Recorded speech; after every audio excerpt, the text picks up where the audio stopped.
Greetings to all our viewers tuning into our channel. For a very long time, Washington has conducted its policies based on an assumption so deeply ingrained it's become almost instinctive. An assumption so familiar it no longer needs to be stated, let alone questioned. That Canada, by the inertia of history, by geographical proximity, and by decades of economic integration, would always follow a familiar trajectory. That Ottawa might grumble, might complain, might bargain for a few extra clauses, but in the end would always return to the position the United States has grown used to seeing, especially when it comes to anything involving China.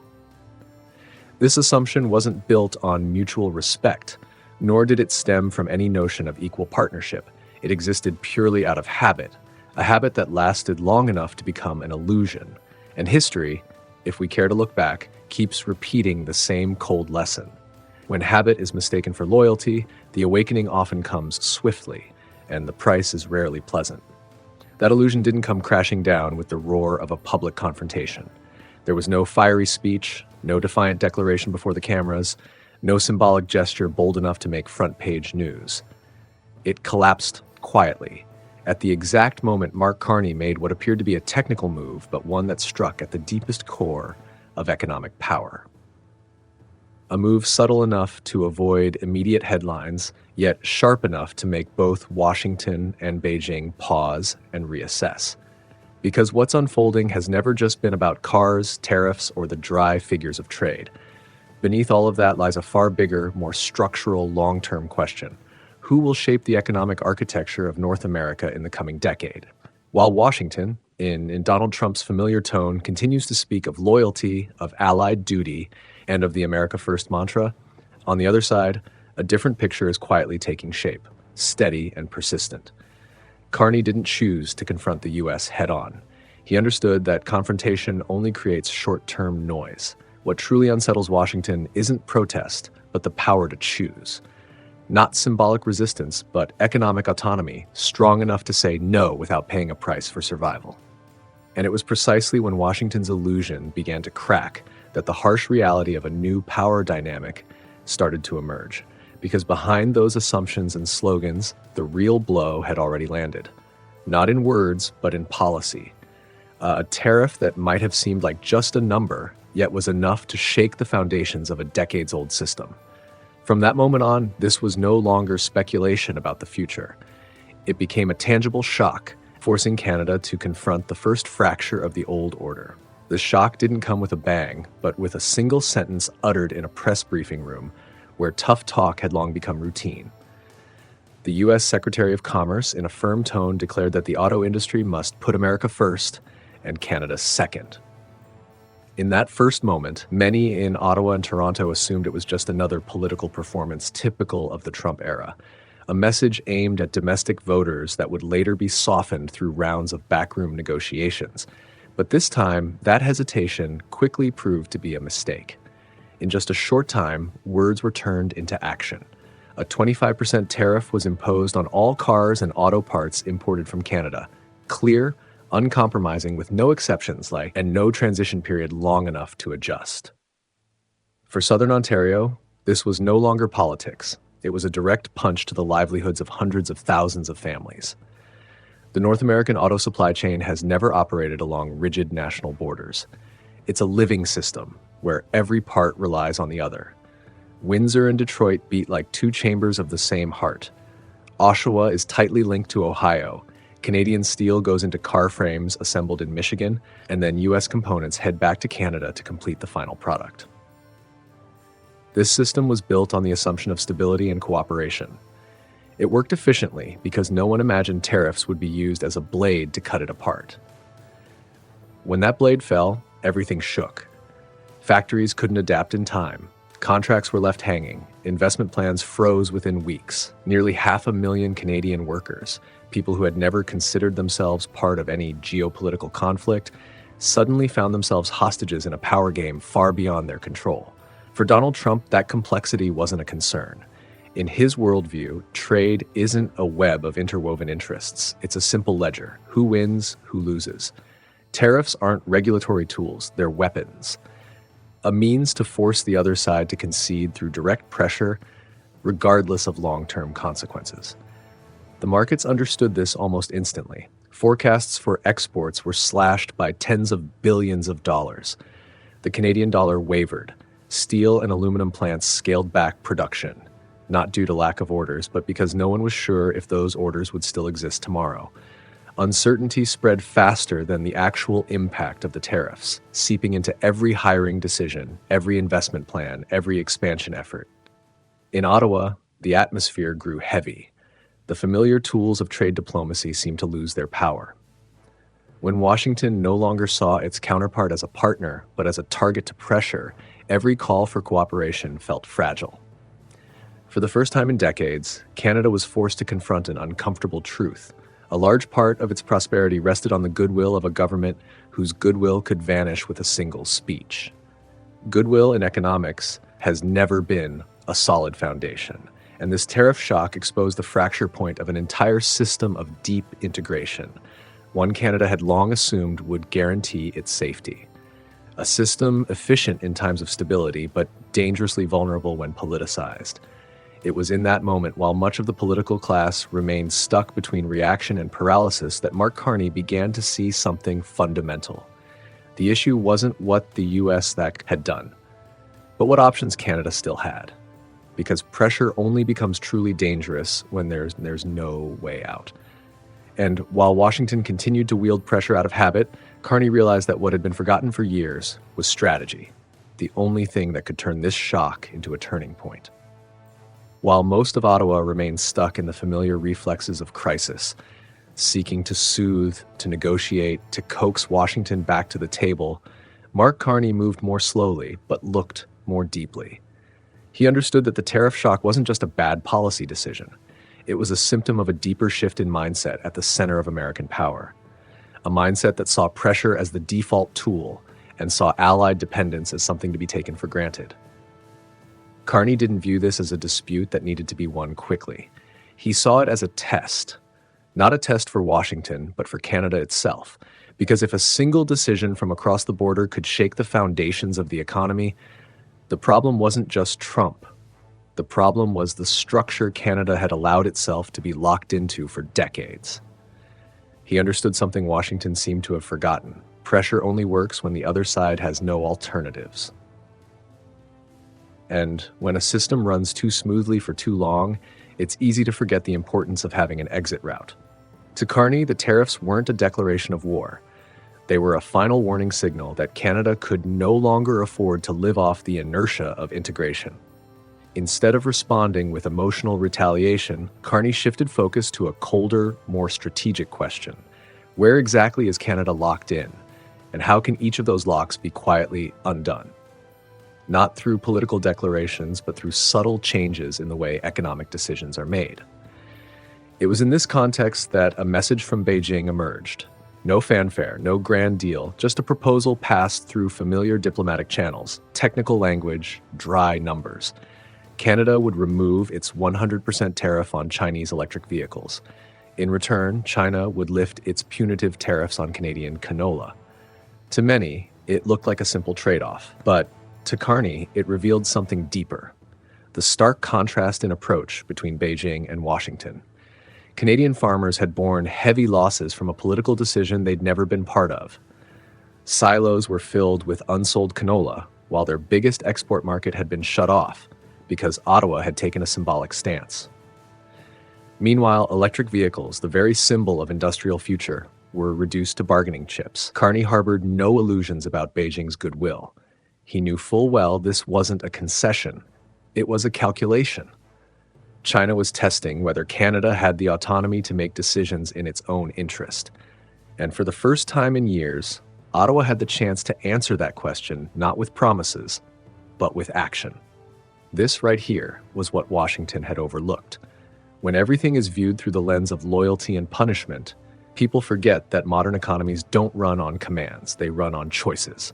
And every new choice, no matter how small, chips away at the weight of old pressure. Carney began to see a different path, not a risky leap away from the US, but a gradual process of loosening dependence.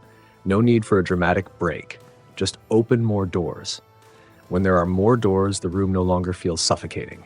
When there's a way out, pressure begins to lose its power. And it was from that realization that a new strategy began to take shape. Not resistance for the sake of proving a point, but leverage, built from the ground up. Not confrontation to win the short game, but diversification to shift the balance in the long run. That was the turning point. The moment Canada began to transform shock into advantage and turn old dependence into a driving force to rebuild its position on its own terms. By choosing not to respond with direct confrontation, Carney also accepted a difficult truth. Diversification is not a fast path, nor an easy one. It doesn't produce headline-making moments. It doesn't offer the immediate satisfaction of standing up and fighting back. Diversification is a slow process, one that demands patience, discipline, and, most of all, the ability to endure pressure in silence. And precisely because of that, it becomes a true lever of power. The numbers began to surface. Cold, calculated. Chinese electric vehicles priced between $35,000 and $40,000 CAD weren't just significantly cheaper than their American or European counterparts, they also aligned with the pace of green transition Ottawa had already committed to. But more importantly, on the other side of that equation, loosening restrictions on EVs opened the door for Canadian agricultural products to return to the Chinese market, where demand remained strong, if not stronger. Billions of dollars worth of canola frozen in storage could be released with a single technical decision. To Carney, this wasn't a trade-off, it was a rebalancing. Canada wasn't selling out its position, nor bowing to any great power.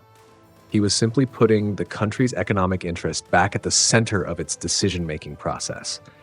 When trade is no longer locked into a single direction, no partner can easily turn it into a weapon of pressure. Ottawa didn't roll out this strategy with big slogans. Instead, it unfolded through a series of small decisions, dispersed enough to avoid immediate backlash, but consistent enough to drive structural change. Rather than pinning all hopes on mega agreements like NAFTA, where Canada often found itself on the back foot once the game changed, Carney pushed for a network of sector-based deals. Steel became its own story, aluminum another, agriculture, clean energy, critical minerals, each with its own roadmap, its own set of partners. Billions of dollars were allocated to bolster domestic production capacity, not to shut the world out, but to ensure Canada couldn't be strangled by a single political decision made abroad. Ontario received support to modernize its steel technology. Battery and energy storage projects were prioritized. Northern Canada, long overlooked despite its rich nickel and lithium reserves, suddenly became a new hub for strategic investment. Resources once considered too remote were now seen as key assets in the age of electric vehicles and clean energy. The difference lay in how these joint ventures were structured. Carney insisted on keeping core control in Canadian hands. Strategic value chains would not be handed over wholesale to foreign partners. There would be no sacrificing long-term sovereignty for short-term gain. This wasn't isolationism, it was conditional openness. A model where Canada set the rules of engagement, rather than simply playing by someone else's. The more Canada diversified, the clearer a paradox became. Pressure from Washington started to lose its bite. Each new market, each new partner, each alternative investment eroded the force of tariff leverage. Pressure, once nearly absolute, was now just one factor among many. And when pressure is no longer existential, it's no longer terrifying. While Ottawa quietly built its exit routes across the border, the unintended consequences of tariff policy began to show. U.S. steel and aluminum prices climbed. Automakers faced rising costs and supply chain disruptions. The early signs were faint, but they grew clearer. The blow meant to force Canada into submission was beginning to boomerang back onto the American economy. It was at that intersection, when Canada had finally found room to breathe and Washington began to feel the rebound of its own policy, that the story turned a page. Diversification didn't just help Ottawa stay standing. It exposed a hard truth to the White House. Tariffs are not always a one-way weapon, and the boomerang effect, once in motion, doesn't discriminate between friend or foe. As Ottawa's diversification efforts began to bear fruit, attention gradually shifted across the border. In Washington, the tariff policy, once presented as a precision strike, a powerful tool to force partners into compliance, was starting to show cracks too deep to ignore. At first, the signs were just minor figures buried in cost reports. Then they spread, evolving into real pressure on the entire U.S. manufacturing system. Steel and aluminum prices rose faster than expected. Auto plants in Michigan, Ohio, and Wisconsin were suddenly faced with a familiar but difficult equation. Either absorb the higher costs or cut production. There was no third option. The cross-border supply chain, designed for efficiency, not for political resilience, began to groan under the strain. Parts that once traveled back and forth between Canada and the US dozens of times during a product's life cycle were now costly, unpredictable, and harder to move. The paradox was clear. Many essential components still had to be imported from Canada. Tariffs didn't eliminate that dependency, they only made it more expensive. Car prices went up. American consumers were the first to feel it. The promises to protect domestic workers started to lose credibility as local factories cut shifts, froze hiring, or shelved expansion plans. Economists called it the boomerang effect, a throw meant to injure the other side, but one that circles back to hit the thrower. Tax revenue may have ticked up in the short term, but the real cost was elsewhere. Delayed investment, shaken market confidence, and long-term growth slowly being choked off. Each new tariff triggered a chain of side effects no political slogan could fully disguise. Meanwhile, Canada was charting a different path, not because Ottawa was immune to difficulty, but because the escape routes were beginning to work. Exports of metals and agriculture were redirected toward Asia. Energy and minerals found new partners willing to sign long-term deals. Pressure from Washington, once existential, had become just one factor among many to consider. The initial shock hadn't disappeared, but it no longer had the power to paralyze the entire system.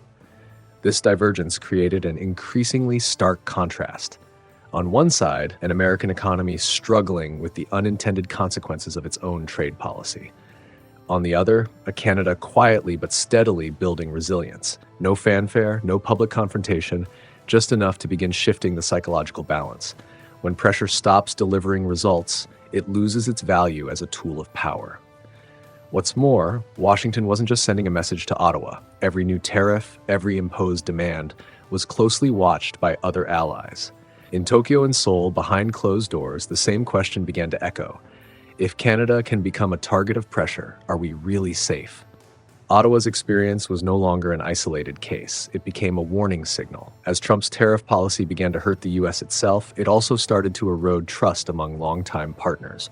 Fatigue with pressure didn't appear overnight. It accumulated, case by case, demand by demand, threat by threat. And from that slow accumulation, a chain reaction began to take shape. Not just in Canada, but in Japan and South Korea too, leaders were coming to the same realization. In this new landscape, the cost of loyalty was becoming too high. The chain reaction didn't erupt in bold declarations. It spread quietly in the weary silence of America's allies. In Tokyo and Seoul, the story of Canada wasn't seen as an isolated case, but as an unsettling reminder that the familiar order was shifting in ways no one could fully control. In its effort to assert dominance, Washington was gradually sacrificing its most precious asset: trust. Japan was the first to feel the misalignment clearly. For decades, Tokyo had accepted sweeping strategic compromises to uphold the security alliance. But as economic demands began to be delivered with an increasingly coercive tone, unease started to seep deep into the policymaking class. Threats of tariffs on automobiles, mandatory investment pledges, and zero-sum negotiations chipped away at a spirit of cooperation painstakingly built since the war. South Korea, meanwhile, faced a more symbolic and visceral shock. When engineers at a Korean-owned factory in the U.S. were detained during an immigration crackdown, the public outcry was immediate, but the deeper impact was psychological. Even after investing, creating jobs, and complying with Washington's terms, there were no guarantees of safety or respect. For Seoul, this wasn't just a legal incident, it was a flashing red light. The partnership environment was becoming unstable. In both countries, the dominant feeling wasn't explosive anger, but strategic exhaustion. Exhaustion from constantly adjusting to policy swings dictated by America's domestic political cycles. Exhaustion from having to reassure businesses and citizens that today's sacrifices would lead to tomorrow's stability, while that tomorrow kept fading. And more importantly, exhaustion from realizing that loyalty was no longer reciprocated, with equal protection. In this context, Canada became a quiet yet powerful example. Not because Ottawa openly defied Washington, but because it demonstrated that another path was possible, a path that didn't require severance, but also didn't demand submission. Japan and South Korea closely watched Carney's every move, each signal that pressure could be neutralized through alternatives. Private discussions in Tokyo and Seoul began to circle around the same core question: how do we reduce the risks of overdependence without unraveling the security architecture? No one was talking about abandoning alliances, but no one truly believed anymore that those alliances could function under the same assumptions as before. This chain reaction, then, didn't look like the birth of a new bloc. It was a subtle shift in mindset, where once pressure was accepted as an inevitable part of the deal, allies now began to treat it as a variable to manage. Where dependence had once equated to safety, it was now increasingly viewed as a liability. And in this quiet recalibration, Washington faced a new paradox. The more pressure it applied to keep partners in orbit, the more it encouraged them to seek just enough distance to breathe on their own. Fatigue didn't lead to rebellion, but it slowly eroded the foundation of the old order. An order once built on trust, now confronting a world where every ally is learning to stand a little taller and depend a little less on external force. The moment Mark Carney stepped into the Oval Office didn't carry the air of a historic showdown. There was no overt tension, no sharp words, just a familiar setting, arranged with flags, cameras, and diplomatic smiles that had become routine. Donald Trump opened with a few pleasantries, then quickly pivoted to what mattered most to him: the numbers. How much investment, where the factories would be built, how many jobs would be created on U.S. soil, and in return, how much flexibility could be offered on tariffs. For many leaders, that would be the moment to choose between concession and loss. But Carney hadn't come to that room to ask for permission. He arrived with a different posture. Calm, unhurried, he spoke of a Canada that had changed, of new markets in Asia, of supply chains being restructured, of an industrial base no longer at risk of collapse from a single decision across the border. The room fell into a rare moment of silence. Trump wasn't used to this kind of response, not defiant but not submissive, not provocative but not yielding. It was a kind of resistance that rendered pressure ineffective because it offered no conflict to exploit, no vulnerability to press. That moment wasn't broadcast live. It didn't become a headline. But for Canada, it marked a quiet turning point. Not because Ottawa had won a particular negotiation with Washington, but because the psychological balance had shifted. Canada was no longer in the position of proving its loyalty in exchange for stability. Stability now came from the power to choose. Breaking free from dependency didn't mean turning away from the United States. Canada wasn't closing doors, building walls, or severing historic ties. What changed was the way it entered the relationship. No longer as a partner bound by inertia, but as a nation with enough options to protect its interests when the context shifted. The lesson here isn't just for Canada. In the 21st century, sovereignty is no longer measured by bold declarations or confrontational gestures. It lies in economic structure, in resilience, in refusing to let any external pressure become a matter of survival. When you have choices, pressure loses its leverage. When you have an exit, no one can back you into a corner. Canada didn't win through loud resistance. It won by quietly building alternatives, step by step, until the usual tools of pressure lost their meaning. And that, perhaps, is the most enduring form of independence in a volatile world. If you have thoughts about the path Canada is taking, or see similar lessons unfolding in your own country's context, let us know in the comments below. And don't forget to subscribe to the channel for more in-depth analysis of the geopolitical shifts that are quietly shaping our world today.